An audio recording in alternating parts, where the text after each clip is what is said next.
Churned is a good word.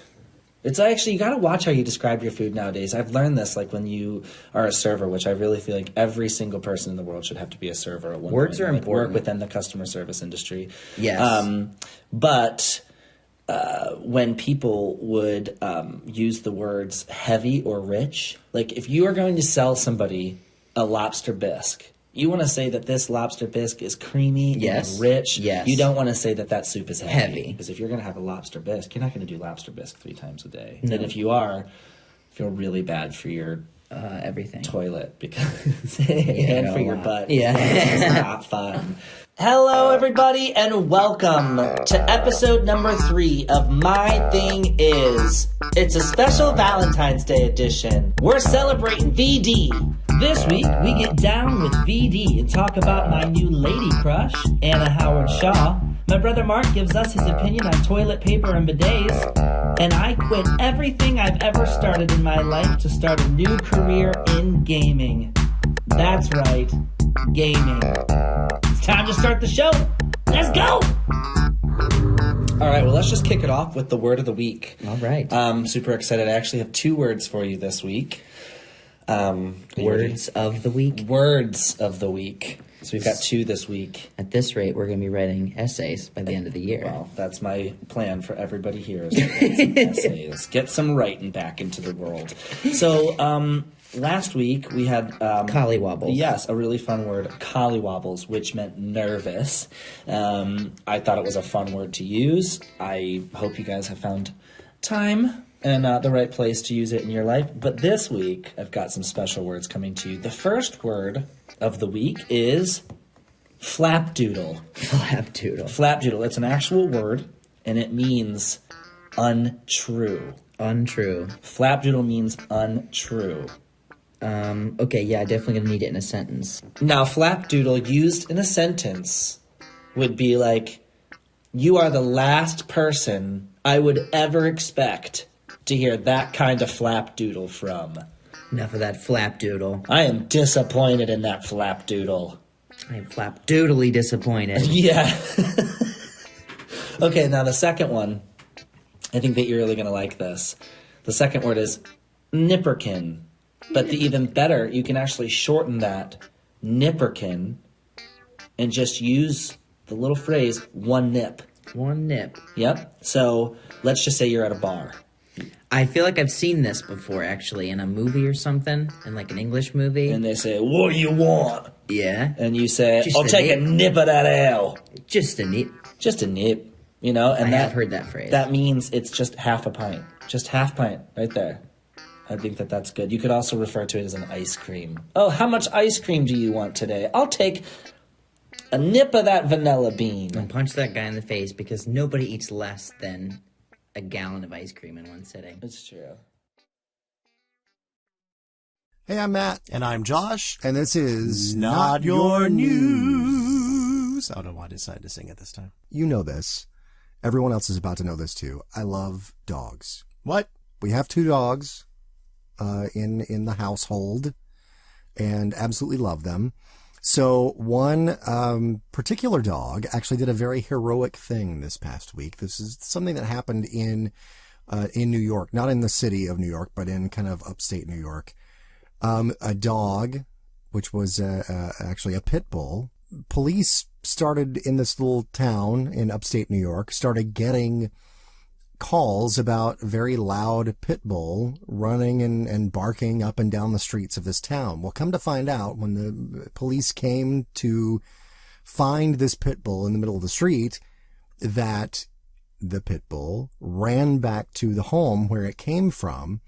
It was sort of like Polar Lassie a little bit, and was warning people and the police and trying to get help because there was a major gas leak in the basement of the family home.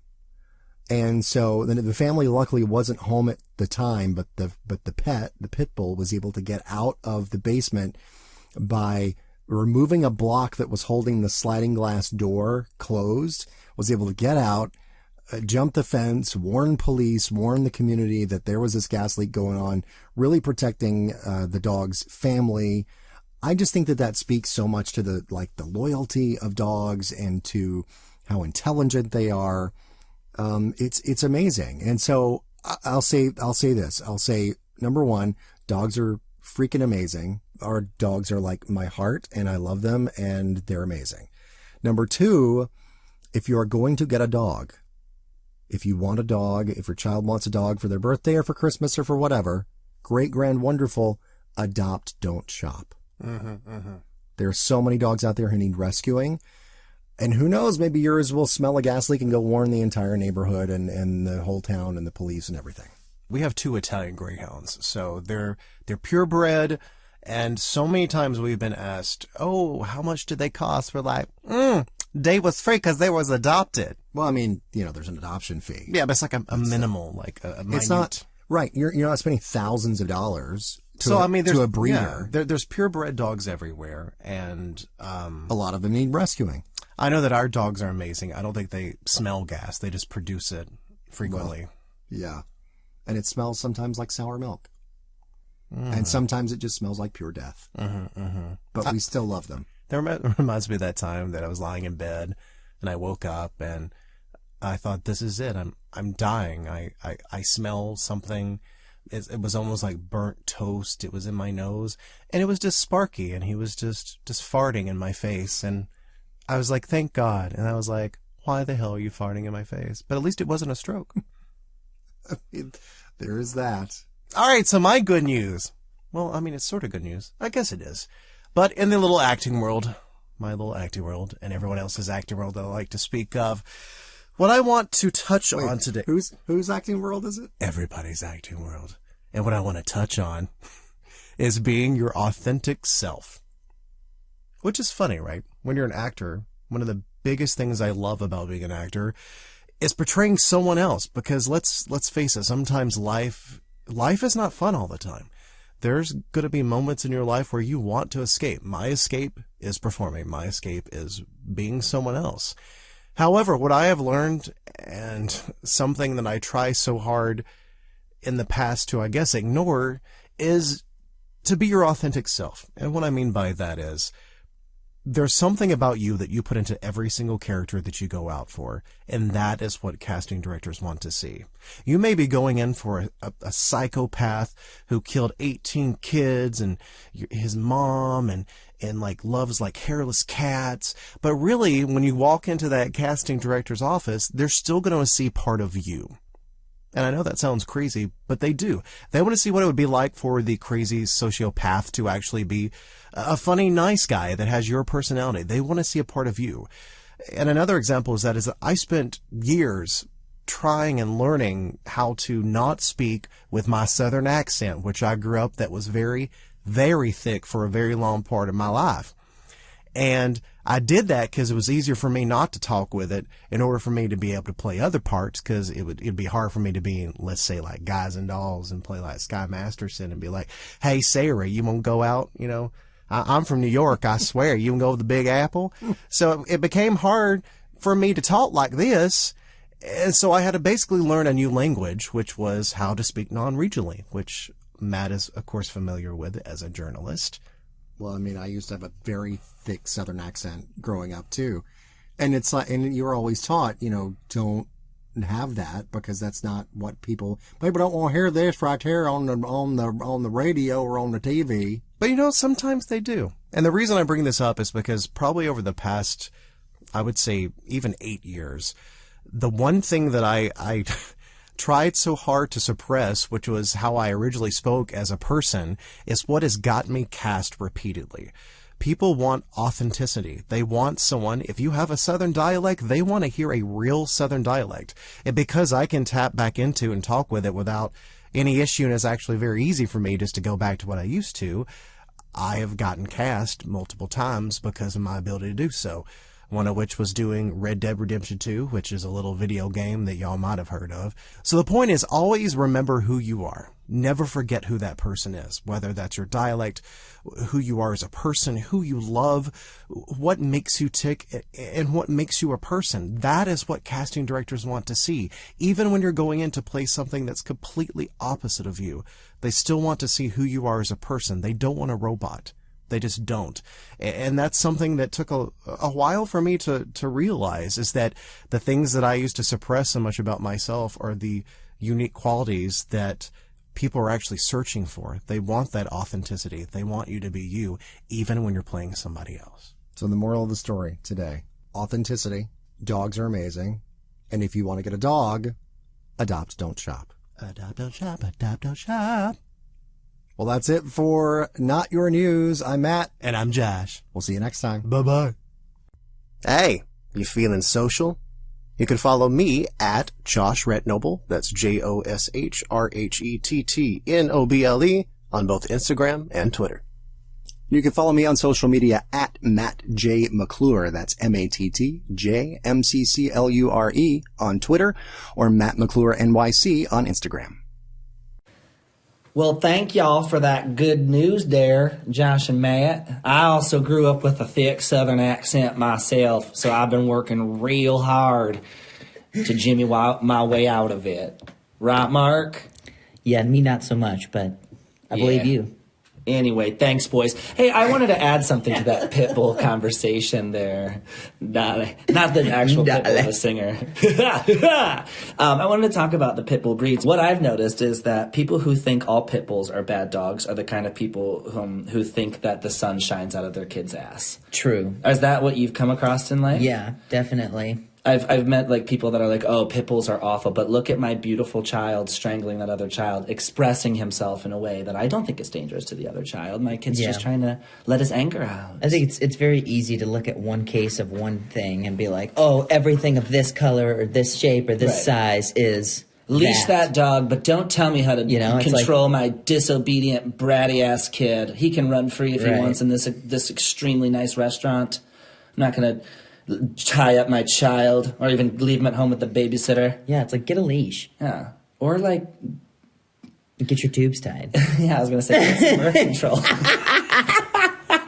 But only for those parents, not other... Because I've met some really well-behaved kids in my life. Yeah. I've also met some very well-behaved pit bulls. Yeah. Oh, gosh. Because I know it's all... Last night we were eating dinner at a smaller restaurant. Yes, and there was a pit bull that came and sat right next to us. Walked in. It was so friendly. It was beautiful. It was a girl. I found out right at the end. See, I'm a dick right there. I went right like all pit bulls are he. So sweet though. Such a nice dog. And it was like bluish gray. Yeah, it was. I mean, she was just incredible. It was funny because we're just eating, and I thought Don was playing footsie with me. I'm like, Don, what are you doing? What are you doing? Like, and he's like just in the middle of it, a quantum mechanic theory or something, and then I look down and I'm like, oh, it's a dog. I love it.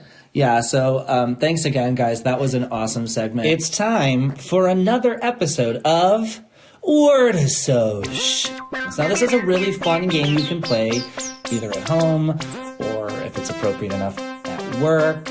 You can do it at parties, but you just get a word that could have double meanings. Mine tend to be things that are pretty inappropriate.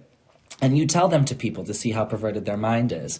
And then you make choices, life choices, about if those people should be your friends or not. If they should still be in your life. Yes, which, I mean, my life is filled with them. So thank you guys that make my life complete. Also, I would like to note really quick, if I do say a word and my brother responds with anything that shouldn't be heard by our listeners' ears, you're going to hear something where we censor that garbage that he speaks with a little something that sounds like this. Inappropriate. So I'm going to go ahead. I got 4 words for you today, Mark. Okay. And remember, you cannot... It's the first word that pops into your head. It's very hard. I know, this is really hard, but... Just think it, and you try to refine it before you even say it. Don't. You're not allowed to think. So ready? The first word is angina. Inappropriate.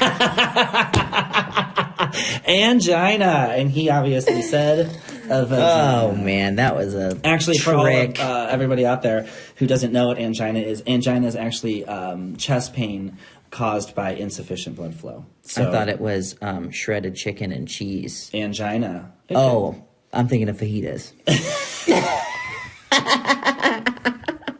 Okay, word number 2. This next one is a really good one, and I wanted to make it a word of the week, but it didn't quite make it to the top 2 this week. But the next word number 2 is Bum fiddle.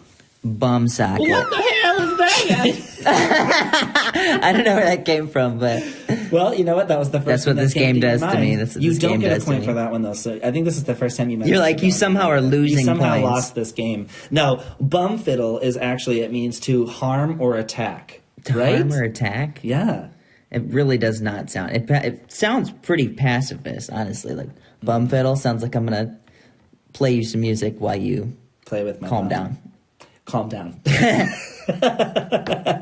Okay, the next one is I had to say, like, my mind went racing when I heard this next word. Oh no. Because it really is. It could be so inappropriate, but it's really the most appropriate word that you could ever have. And that word is dream hole. Inappropriate. So, actually, a dream hole is a small opening made in the wall of a steeple to allow light in. Yeah, but when I read that, I thought it was to let something else in to that dream hole. Yeah, Jesus. Number 4. This is another really interesting word, and I know you're not going to get it, but it is fartlick. Salt lick, honestly, but But made out of farts. Like fart? That's a what I salt imagine. lick made out of like all the farts. I imagined like your flatulence being solid and not gas, and then you turning around and being like, you Funny, okay? I just imagined myself jumping off of a bridge if that ever became like your gases became an immediate solid. You're like, That doesn't happen. No, a fartlek is a style of training in which runners alternate intervals of running fast and running slowly. And I wanted to actually see if our guest today, Miss Liz Farrow, knew what fartlecking was, because she's a runner. She's a marathon runner. And I will tell you that I don't know if I could ever run a marathon.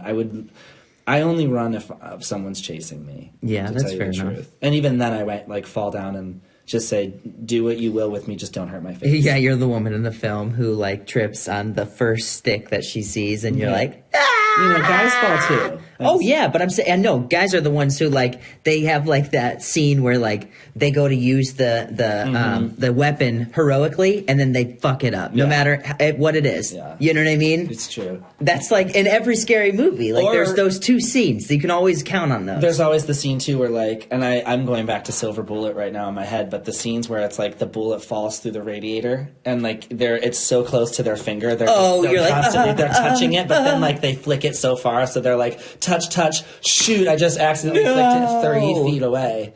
If I had a human hand, I could have got that. Yeah, but instead I I acted act like like I a was just- fucking maniac. Or I just poked at it like it was a dead like meh. Yeah, so That is our segment of Word Assoc for the week.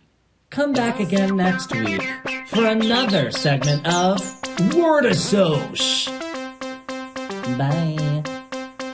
Inappropriate. Okay, turn off that little metronome. So I've been online a lot lately, and I've been like really trying to avoid Facebook, only because I feel like it's become opinion book. Oh but my God. I have seen Always a lot was. of really cool articles that I've not seen before because I've deleted half of everyone I've known because Facebook is the new norm to like let people know how shitty of a person you are.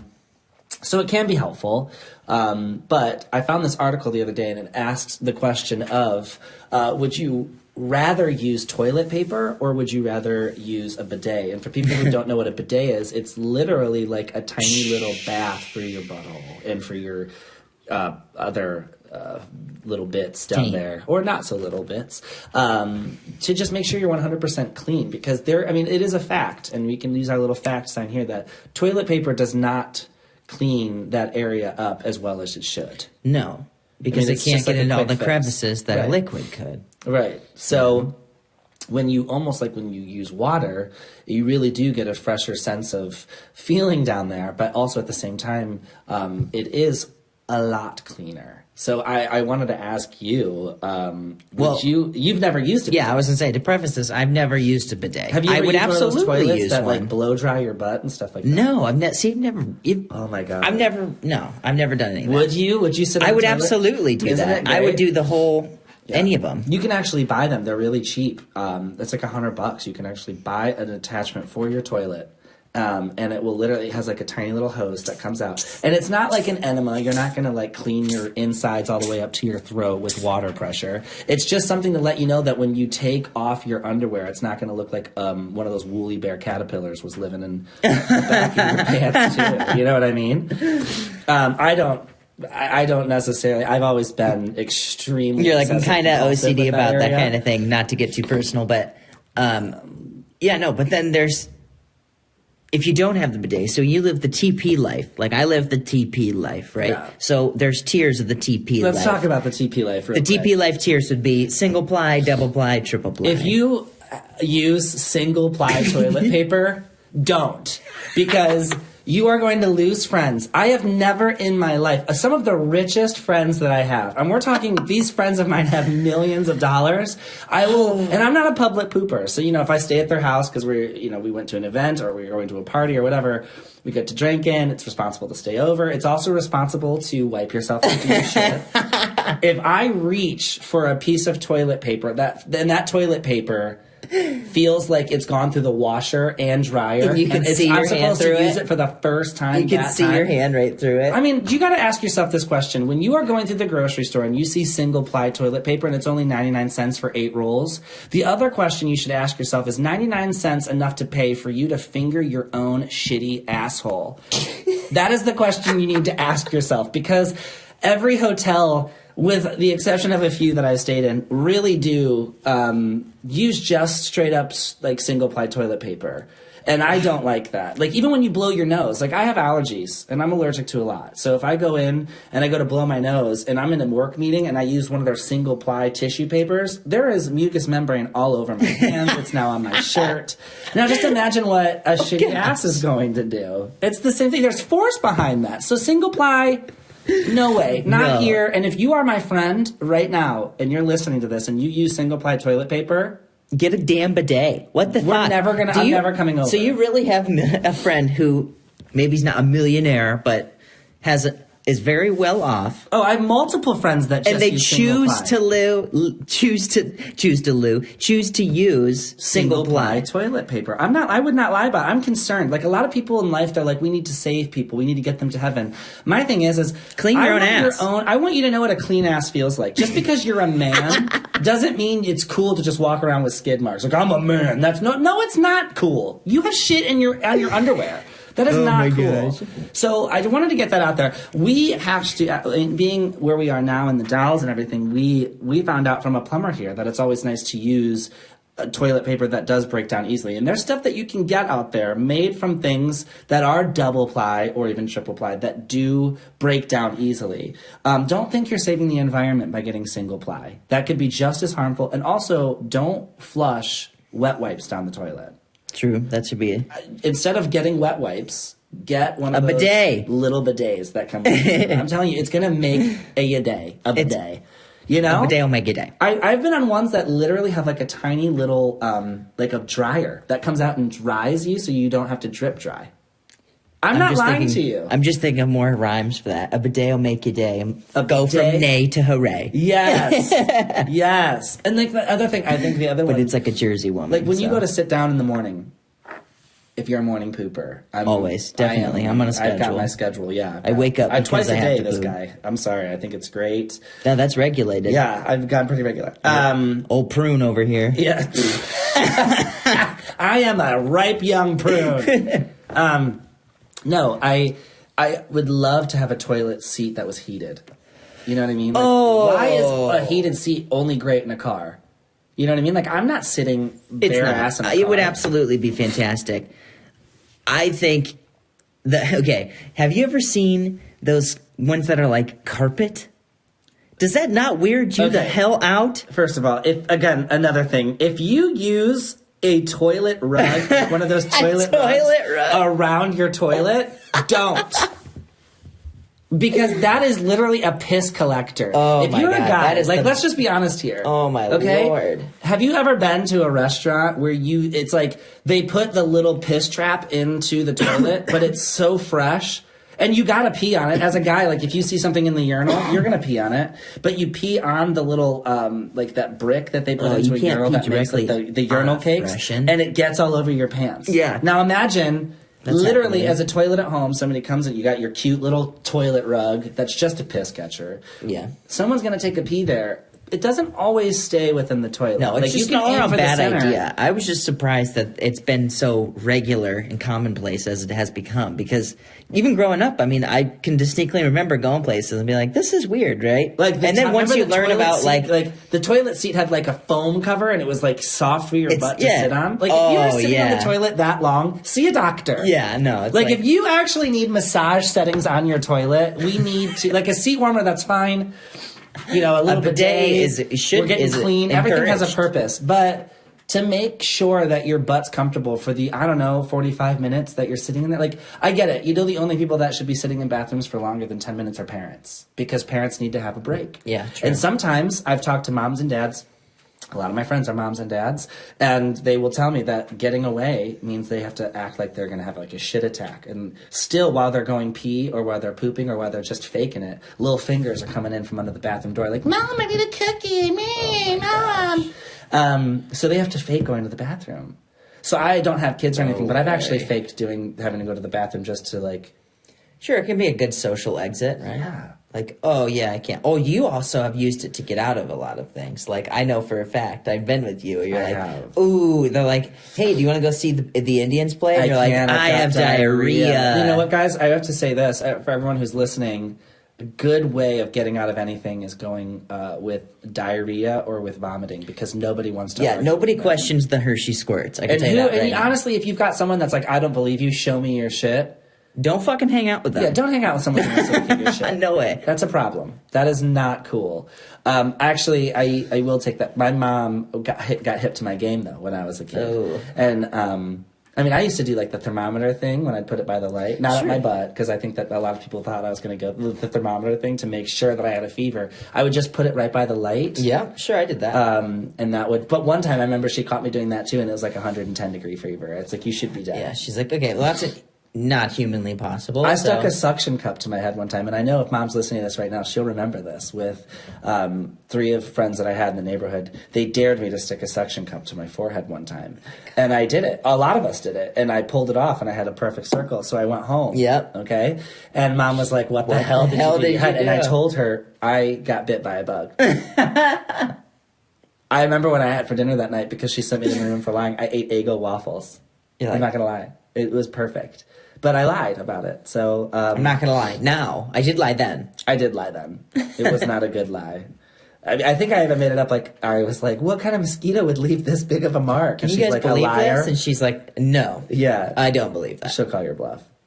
Oh, totally. That's a mom thing and a dad thing. Yeah. I feel like that would be a very rewarding part of being a parent, to sit across from your kid when you know they're lying and be like, at what point are you really going to admit to me?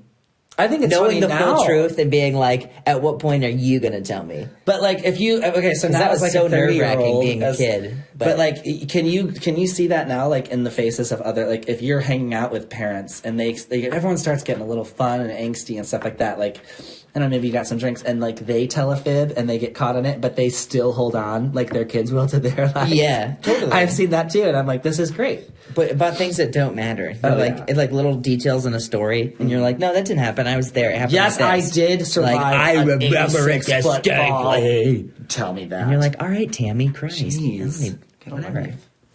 Tammy, get a pit bull instead of a kid. Tie it up.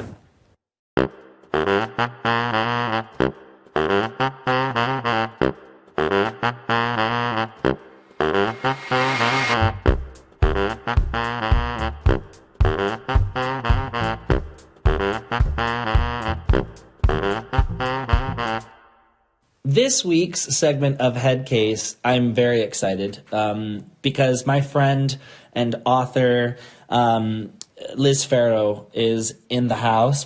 She's not in the house. We actually call her to talk about what it's like to be yourself and loving yourself and loving your journey. What I'm super excited about is that Liz has an amazing story. We all have a story, but with her, it's almost like some of the things that she talks about both in her books but in real life and even on her social media site are things that people are like, I could not come back from that. And she did. She's more than come back from it. She's created an amazing foundation called Girls with Soul. She helps hundreds, if not thousands, of girls all over really start over in life. And Liz and I had an opportunity to chat once I got out to Oregon and I left Cleveland a couple of weeks back.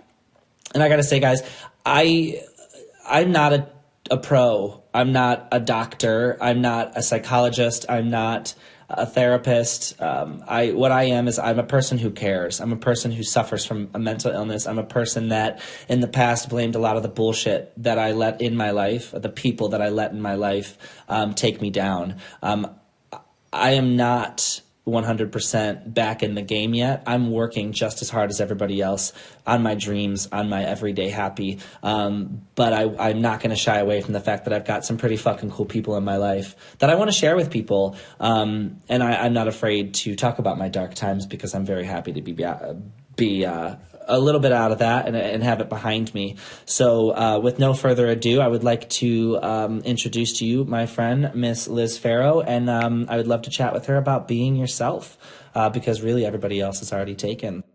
Oh, just lovely. Is it raining or is it snowing there? Neither. It's just, kind of gray, like 46 degrees, kind of blah. It's 46 degrees though?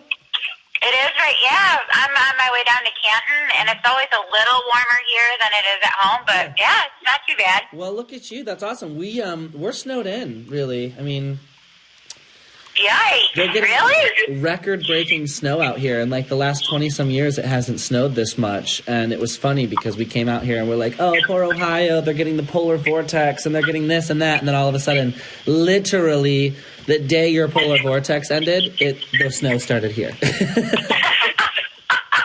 Oh, man. Are you for real snowed in? Like, can you get out? I mean, we can get out. The thing is that the house that we're at is on top of a huge hill.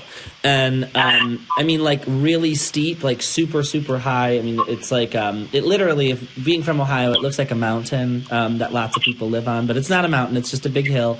And, my uncle is an actuary, so, he studies statistics and, this, that, and the other. And I told him, being from the Midwest, I feel like I have the knowledge and the bravery to drive in the snow and to go down the hill. And he was like, that's the common mistake most people make from the Midwest after they get into an accident here. Or before So, because they don't use chemicals on the snow here. So it's only like they have to wait for it to melt and all that jazz. So nice. I spent like an hour and a half like shoveling today. It was nice. That's a good workout. Got my workout in, yeah. I'm starting to see one ab, so I know I'm doing something right.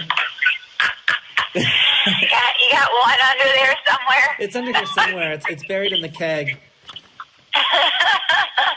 But so this segment this week on the podcast, because I know that you've got a lot going on this week, and I want to schedule a talk with you next week so we can talk about your book. Well, books I'd like to talk about, and I really want to focus on the guide, your power guide. But this week, I kind of wanted to just kind of give the listeners and everyone like a feel of who you are. And if you've listened to the podcast, it's very like variety show. Like we have different segments, and we talk about science, we talk about history, we talk about with you. I would love to talk about your marathons and your running, but also how you've taken what could have definitely been negative energy, and you've kind of recycled that, and you've turned it into something positive for yourself, and not just for you, for literally hundreds, if not thousands, of other girls you've helped. So today, I wanted to just focus on something quick, and basically, I want to start talking about in the podcast being yourself, because everybody else is taken. And I know you and I have talked about just about my divorce and about, my hard times even before my divorce. We talked a couple of weeks ago, and I had shined light on the fact that I didn't, as a person, after I was going through all this hard stuff, and I wanted to start over as myself and a genuine myself, there was a second there that I didn't feel like I was worth doing that. Do you know what I'm saying? Like I was like such a low point in my life that I didn't feel like I was worth living, or I was worth working things out, or anything like that. Could you give us a little insight? Because I know, Liz, I know you personally. I respect you. You're a friend, you're a mentor, but I know you've gone through some hard stuff. So in a nutshell, could you kind of just tell us, like, how you look at becoming yourself, and some tips, just really quick stuff that people could focus on instead of the negativity? Yeah, well, I definitely know that feeling of not feeling worthwhile, worth the effort, and that's, almost in a nutshell why I started Girls with Soul, because there's so many girls or people who feel that way, and it's a very real, scary way to feel. Like, it's super dark. Yeah. And you feel like you'll never find your way out of that darkness. So I guess the way I look at it is finding courage somehow and finding your passions. And if you can tap into the things that you're passionate about, it can foster courage, and then you try something that you didn't think that you could do, and you do it.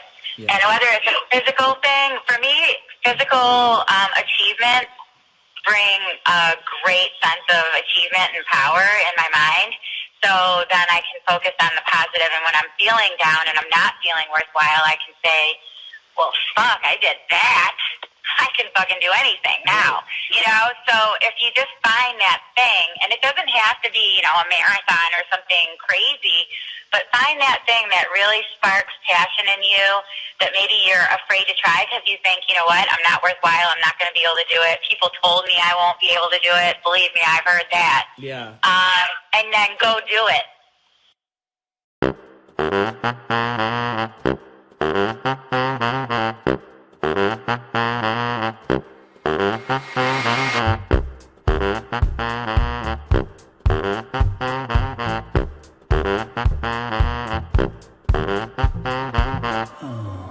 Sounded nice. Thank you, Liz. It's time to inhale and think about everything that's going on this week, this weekend. Think about your pants you may or may not be wearing right now. I'm not wearing any pants. I am wearing some really cute panties. Go low on the hips and let my cute little butt cheeks stick out the back. Boy shorts, I like to call them girl shorts. Keep it 50-50. Just like the ratios of your breaths. Can still hear that mouth breather though. I don't know who's inviting that person, but if we could not invite him next week, I'd be cool with it. See you then.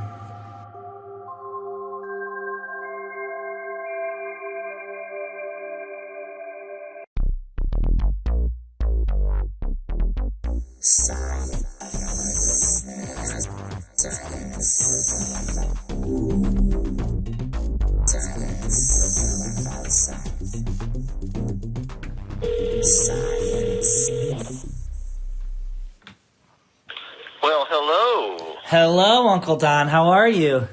I'm doing just fine. How about you guys? Oh, we're doing great. What unit of measurement do we use in America to measure weight and length and all that? Oh, that's a good question. So we use the English system right now, which is also referred to as the imperial system. Sounds a little bit like Star Wars. Yeah, I was just going to say. But it was a system that was developed, I don't know the exact date of when the English system came about, but it's based on, like, weird things. For example, the length of your foot. Yeah. That would be your typical measurement for a foot, the average person's foot. What they found out, they being generally scientists and mathematicians, is you don't need to base your measurements off of some weird measurement that is divisible by 12s and 8s and all of these fractions that require long division to work out. If you use a base 10 decimal system, then something like you would no longer have fractional distances. It's just a much easier way of dealing with large numbers. And if everybody's using it, it's really easy. Problem is that, like, in the countries that don't use the metric system, and by the way, do you have any idea what those 3 countries are? America, us, Australia, and Russia. Those are my guesses. You know what? Those would be really, really good guesses because, you look at countries that aren't using the metric system and you say you probably think they'd be pretty big. Yeah. Well, no. The only country that's very big at all that doesn't use the metric system is the United States. Okay. There's only 2 tiny, tiny countries in the world that don't use it besides us. Wow. One of them is Burma. Okay. And the other one is Liberia. Liberia. I would have never guessed those 2, actually. So that's the only countries in the entire world that don't use the metric system. Wow. So, I mean, the translations aren't that hard. A yard and a meter are almost interchangeably. That's why I use that one the most when you're trying to mess with people. Yeah. And they go, so can you tell me how to get to such and such a place? I'll go, yeah, so you go down the street about 100 meters. Right. And they look at you like, what? And they look at you like, what, are you nuts? Computations are so much easier because when you do go from smaller to bigger units, like in English, you go from inches to feet to yards to miles. Yeah. And so if you go from inches to feet, there are 12 inches in a foot. And then from inches to yards, which is 3 feet, right? Mm-hmm. And then yards to miles, which is not such an easy calculation. There's 5,280 feet in a 1 mile. Yeah. But now, if you're going to do it by yards, you have to divide by that 5,280 by 3. Dang. Which is And so simple. you're I'm going to let get- you tell us that answer if that's going to be a problem there. Yeah, it's going to be about a little over 1,400 yards. I was about there too. That's good. Nice. I know. I should have given you another second. You'd have had that. You know, I my prefer decimal places. my multiple choice questions. But so when you go in the metric system, when you go from one unit to from successively larger units, you start off usually with, and you can go way, way, way smaller, but you start off usually with a millimeter. A millimeter is about the size, if you turn a paperclip sideways, that width, that really, really small width, that's a millimeter. Oh my gosh, yeah. And then when you go to the next length in the metric system, which is the centimeter, Yep. that's merely 10 millimeters. And that would make sense because centimeter is from where the base of the pinky nail is to the end of your finger. Right. If you divide that up into 10 equal parts, that'd be the size of a paperclip turned sideways. Yep. Okay. And then if you go from a centimeter to a meter, that is 100 times bigger. And we could keep going tenths because they have decimeters too, which is a tenth of a meter. But anyway, so you go from a centimeter to a meter, that's 100. Then you go from a meter to a kilometer, that's 1,000. There's 1,000 meters in a kilometer. Right. But anyway, my point is if you're going from big to small or small to big, in the metric system, all you have to do is move the decimal point left and right and add zeros or take off zeros. There's no fractional work that has to be done. So the crazy thing about that is, what is the most important thing to a capitalistic economy? Money. Money. And what base is money in? Money is based in, tens. isn't it 1, 5, 10, 20? It's based 10. One? Everything Yeah. is based on 10. You have a penny. Yeah. How many pennies in a dime? 10. 10. How many dimes in a dollar? 10. How many dollars? I mean, could you imagine if a dollar could be divided into 12 equal parts and you called that a dime? Wow. Well, that's basically what we're doing when you look at a foot. Yeah, it is. Oh, see? Well, when you put it like that. Yeah, it seems wild when you put it like that. Yeah, so the most important thing to capitalistic society, which America is money. And the most important thing we're going to do with money is make sure that we have a really good way to measure it. Yeah. there was a study done in the 1960s. It was funded by Congress. It was a 3-year study to determine whether we should, as a country, go to the metric system. Really? Yes, and I remember when this was going on. The results of the study was that it does make sense. It would actually pay off in the long run for America to go into the metric system, to migrate to the metric system from the English system. But it never happened. Yeah, it's definitely not going to happen now because we don't have any money in our funds because we're building that wall, you know. Who wants to have a metric system? There are consequences, too. I wanted to throw this out there. I know this is probably extraneous, but it's interesting.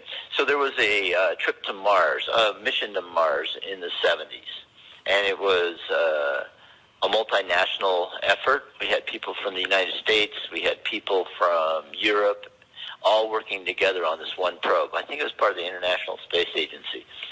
So when the probe got to Mars and was supposed to get ready to enter orbit, it had already formed by the planet. And when we got our readings back, it's too late. There's nothing you can do about it. So there was a huge, because it was a $1 billion satellite, or mission.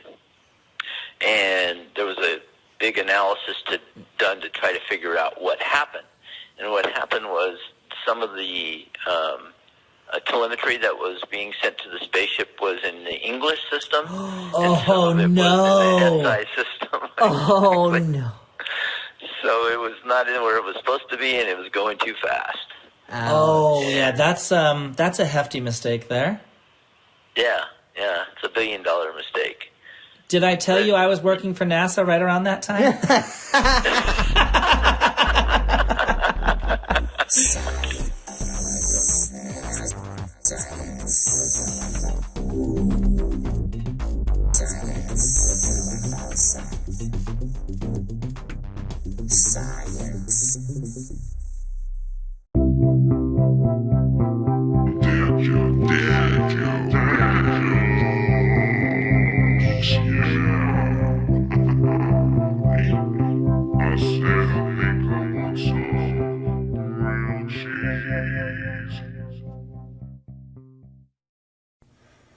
My wife is so happy the metric system was created. Otherwise, I'd never have had the chance to meet her.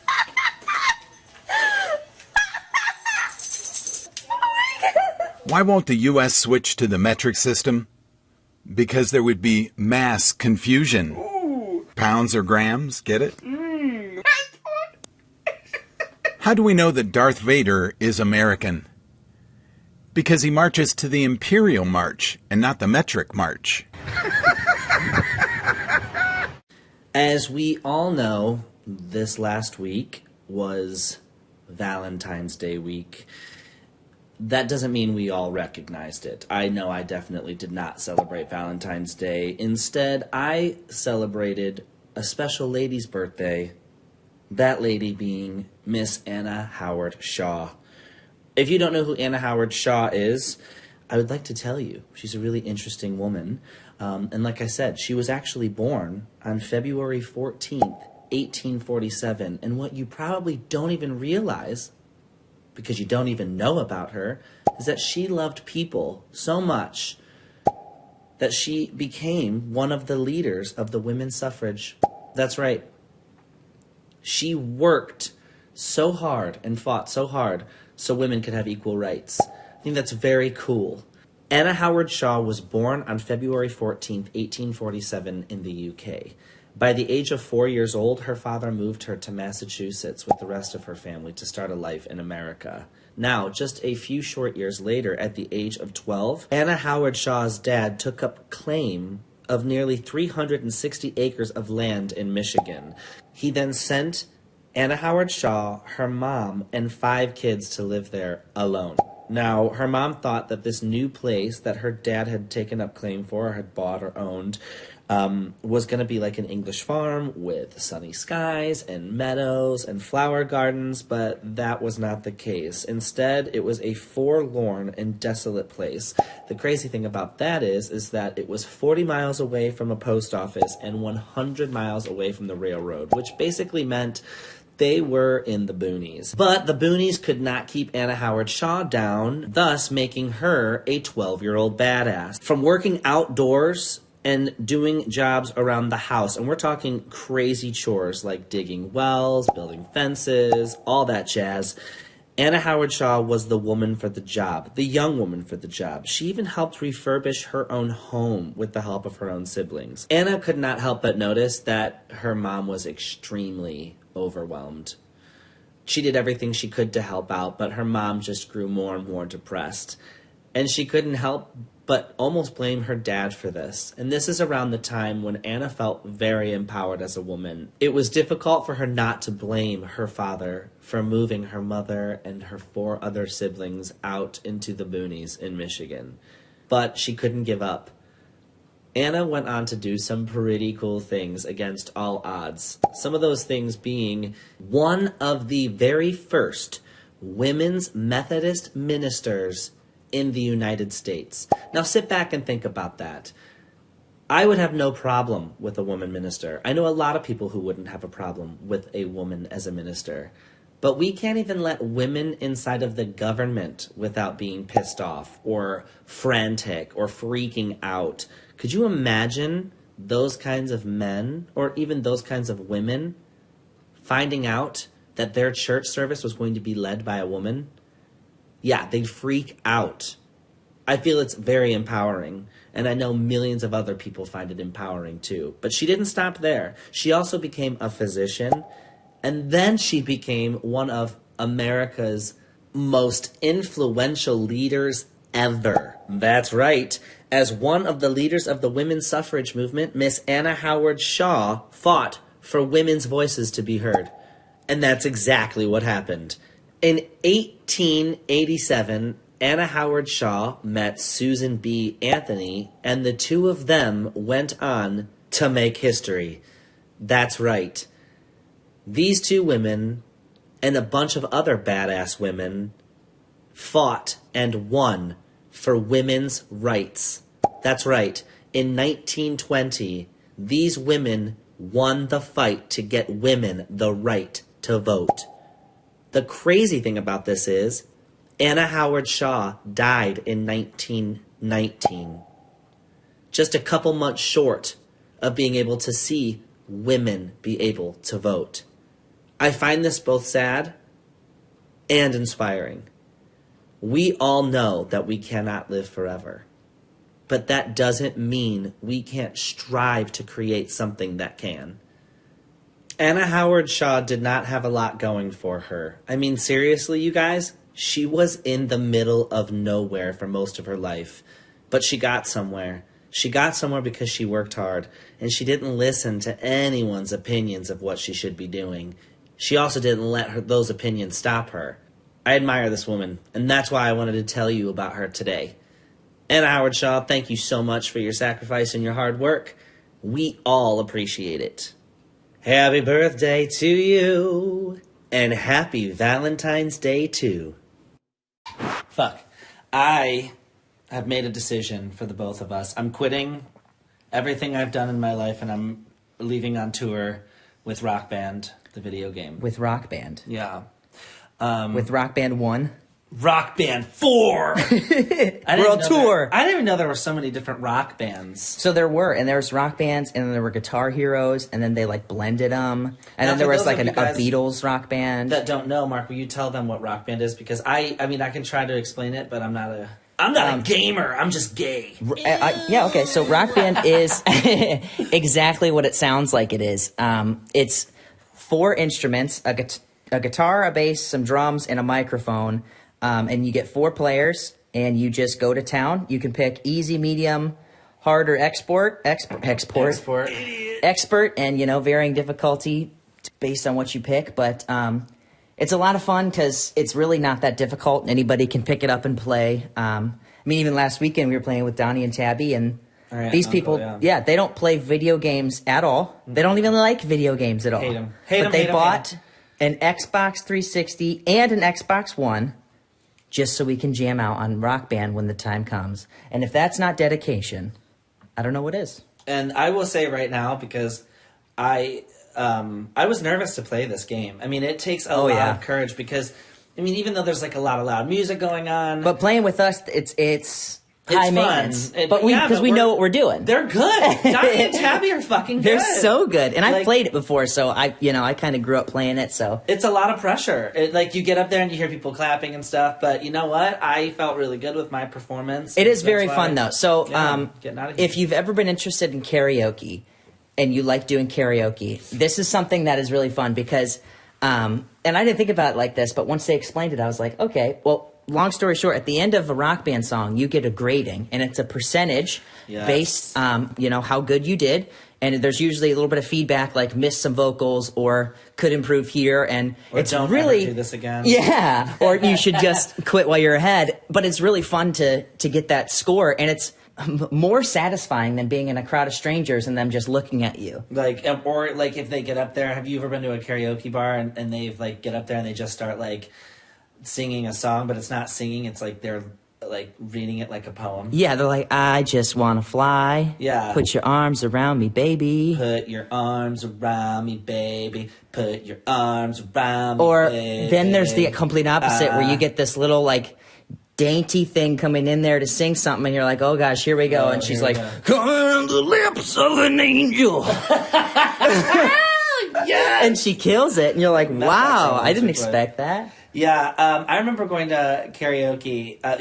That's actually my worst fear, that and throwing a ball in front of people. I don't know why karaoke, because I think people go... There are people that are really shitty at performing, but really good at karaoke. Yeah, and and there are people that are just shitty humans in general that are really good at karaoke. So when they beat you, being that they're such a shitty person, they just rub it in your face. Totally. Shit, that is. But I will say, no offense to gamers, but you guys all, and I say you guys because my brother can attest, I am not the best of gamers. I love Pokemon. I used to like fighting games until my brother was born, and then I got... You are a classic gamer. I would describe you as a classic gamer. If it's Nintendo, Super Nintendo, Nintendo 64. Those levels, when you start the game and it's the beginning of the level, and you walk and you go to turn back, but you can't get back anymore. Yeah. Those, it stops you and it's no, you already came from there. Those are the games I like because nothing's coming out behind you. It's, you like this, a lot of the 2D, a lot of the side scroller. 2D or not 2D? That is the question. It's 2D the question for me. in 1986. But you're playing a game right now called Forest that's on PlayStation. Yes. Which is literally scary as hell. So I don't particularly like horror games. Mm-hmm. For me, they kind of just turned out to be really dark. And I just can't see anything when I'm playing. I don't care about run into walls. And the murdering. I really just need to see it happening, and usually it's like I don't want to watch it. I can't watch it. I want to watch it. Well, The Forest is definitely the scariest game I've played. Okay, so just setting it up, it's like you start out, you get in a plane crash, and you wake up and you're on an island. You have your basic resources, and it's a survival game. So you get hungry and you get thirsty and you get tired and you get horny, probably. You probably, I'm just kidding. I'm just kidding. I just thought we were talking about life's basic needs.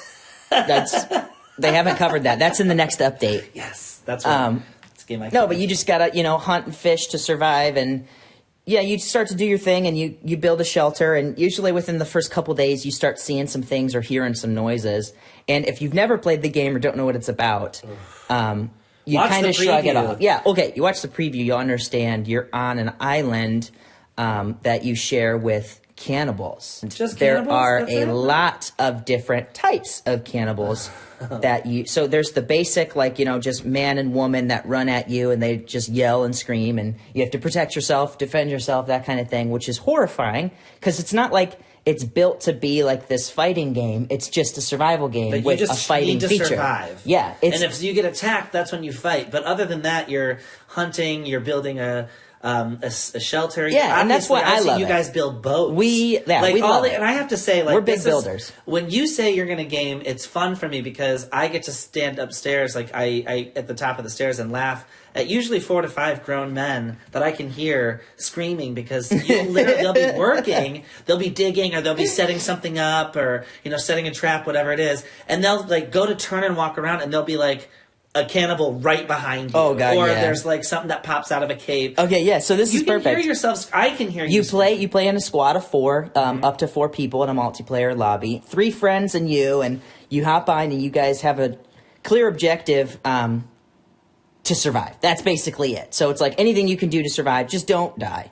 And as you go along, you find caves and you find little bits and pieces of the storyline, and there's a to-do list that fills out once you find different pieces. So like you find this cave, and it's like you look at your to-do list, and now it's like explore the cave, and you're like, excuse me, hell no. And it's 1 o'clock in the morning. It's a cave. It's pitch black. It's 1 o'clock a.m. pitch black outside. The cave is pitch black. All I have is lighter to explore it, and I know that there's cannibals inside.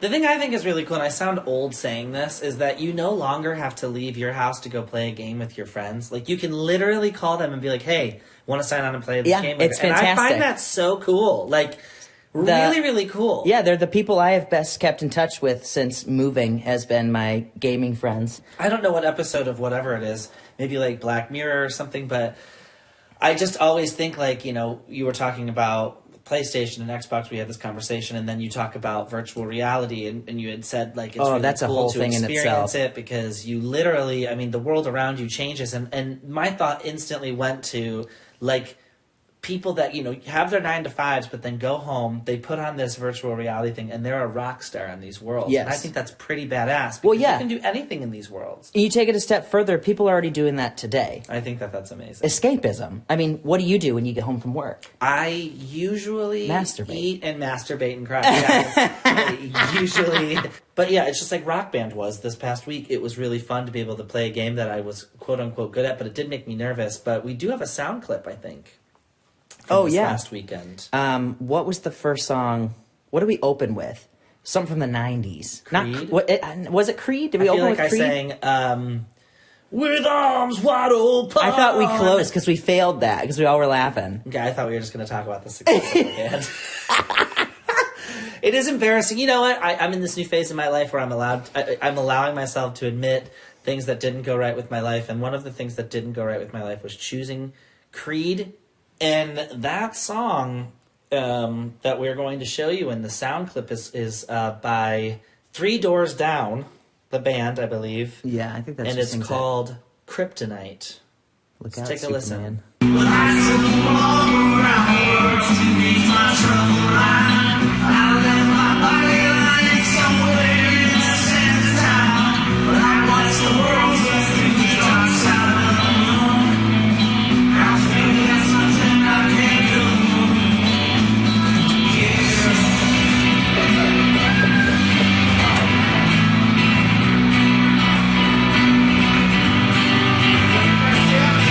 Please don't sue us.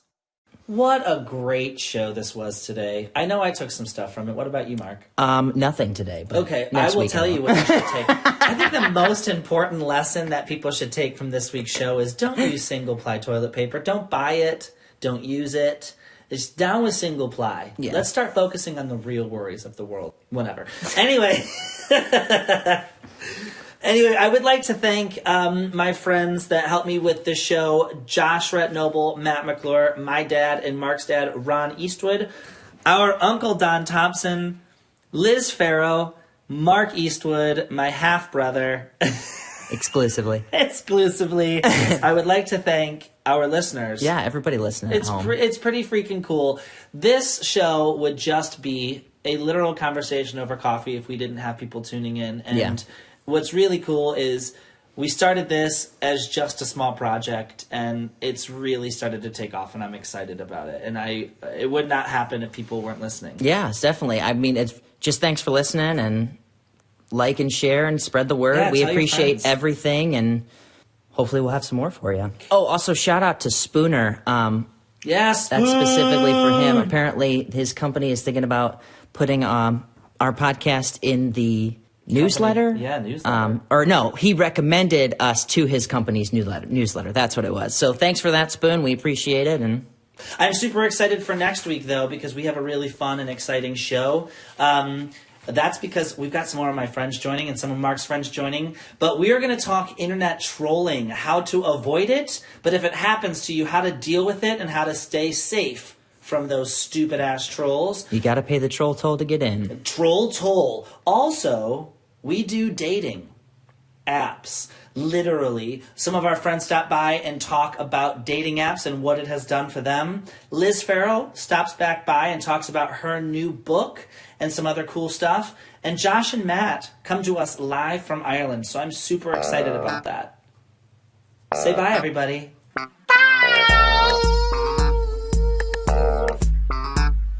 To be featured, ask questions, or just plain share some cool shit with us, make sure you use the hashtag MyThingIsPodcast. To catch behind-the-scenes videos, sound bites, pictures, and more, follow me on Instagram at MyThingIsPodcast. For personal and direct contact, use mythingismedia@gmail.com. We look forward to hearing from you.